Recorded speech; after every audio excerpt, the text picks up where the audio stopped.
Welcome to the second episode of Gays Around the World, the show where we take a look at the LGBT community across Asia. In this video, I will be talking about South Korea. Unlike North Korea, we actually have a way to see what life for LGBT people is like in this country. But, similar to other Asian countries, South Koreans' relationship with the gay community is a little strange. Although there is very little outward disdain and violence, Korean culture is immensely conservative due to Confucianism, which results in heteronormativity persisting throughout Korea. Also, because Koreans are very uncomfortable with the conversation about sex, gay culture has only come more into public conversation in the last 15 years or so.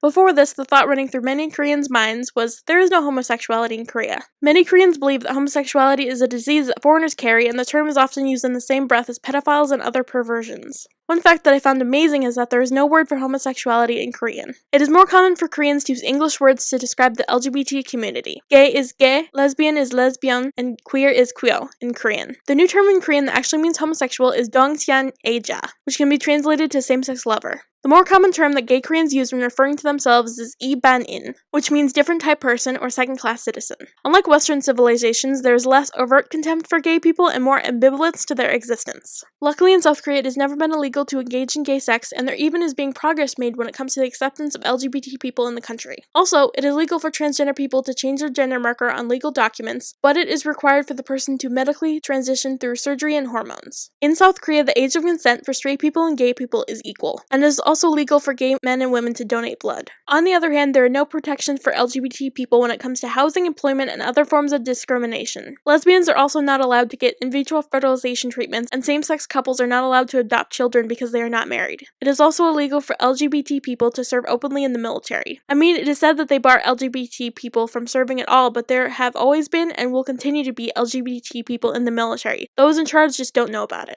Those who do risk it and serve in the military have to be extremely careful because according to Article 92 of the South Korean Military Code, gay men who are outed will be punished and even dishonorably discharged. As you may have guessed, marriage equality has not yet happened in South Korea, but the public opinion on the topic is changing more and more with young people. As of now, the public's view on whether or not homosexuality should be accepted is about 59% no and 39% yes. The public's opinion of whether or not gay people should be able to get married is on the rise as well. In 2010, about 16.9% of Koreans supported same-sex marriage, and amazingly, just 4 years later in 2014, 28.5% of people supported same-sex marriage. The most puzzling thing about Korean society is how acts that could be considered gay are deemed completely appropriate when celebrities do it. Many male actors and singers hold hands, kiss one another, and have very feminine attributes in hopes of providing fan service for their female fans. This strange phenomenon goes to the heart of the issue. Many of these fans do not believe that being gay is really a thing. They just think it's something hot to see their celebrity crushes do. When it comes to celebrities that are actually LGBT, there are a couple who are out of the closet. But for the sake of time, I'll only talk about the two best-known people.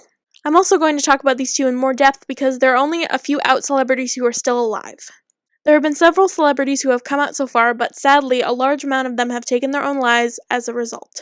One out celebrity is a man by the name of Hong Seok-chung. He is an actor and a comedian who came out in 2000 and was one of the first people to publicly come out. He then lost a majority of the television and film roles he had at the time because a lot of Koreans became afraid that they would catch the gay. After years, he was finally able to get back to the place he once was through TV shows, his restaurant, and variety shows. His story is heartbreaking and paints a clear picture of what it is like to be a gay public figure in South Korea. But sadly, I cannot fit the entire story in this video, so there will be a link in the description box to an article about Hong Seok-chung's coming out story. So go ahead and check it out. The next out celebrity that I'm going to be talking about is a woman by the name of Lee Kyung-eung. Although she is better known as Harisu. She is an actress, model, and singer in Korea. She is also the first transgender woman to be famous in South Korea. Harisu, who knew she was a girl even when she was a small child, transitioned in the 1990s while living in Japan. But it wasn't until she got discovered by a talent agency while singing that anyone even knew who she was. But when she did her first commercial in 2001, she came out. And when I say she came out, I mean she burned the closet doors down. Her first job was a commercial for Dodo Cosmetics, and in it the camera focused on her Adam's apple to show that the makeup could cover it up. Her case was different than Hong's because the public was able to rationalize being transgender as a genetic disease and not as a perversion. After coming out, she had a very fruitful and long career in the early 2000s. Throughout those years, she had many hit songs that sold very well. She was also cast in Hong Kongese, Taiwanese, South Korean, and Malaysian film and TV. As of now, she's working on a new album, happily married to a husband, Mickey Jung, and continues to be an advocate and role model for the transgender community of South Korea. There's a really good post that I found that goes into a lot more detail about Harisu and her amazing journey. I will put a link to it in the description box. Although the LGBT community in South Korea does not have a big voice when it comes to media, it does not mean that the community is not flourishing and growing in small ways. In many other countries, the most accepting places for LGBT people are the big cities. South Korea is no different because there are actually places for gay folks to meet in Seoul. More specifically, in Itaewon, which is a neighborhood in Seoul, there is an ever-present LGBT nightclub scene. In this area, there is a street that has bars, adult stores, and dance clubs that cater to LGBT people. This street is called Homo Hill. Yep, that's really what it's called. Also, in these bars and clubs, there are a lot of drag queen performances. These clubs are a safe space for LGBT people to get away from their families, friends, and the pressures of society. But South Korea is truly progressing, and every year the younger people are becoming more okay with the LGBT community. Because, in the end, when you get down to the root of all this research, I found that South Korea, like any other country, has a heteronormative culture that expects people to be straight as well as cisgender. Those who deviate from the social norms are ostracized from their peers and are considered odd. And those who are odd must push back so they can live as their true self.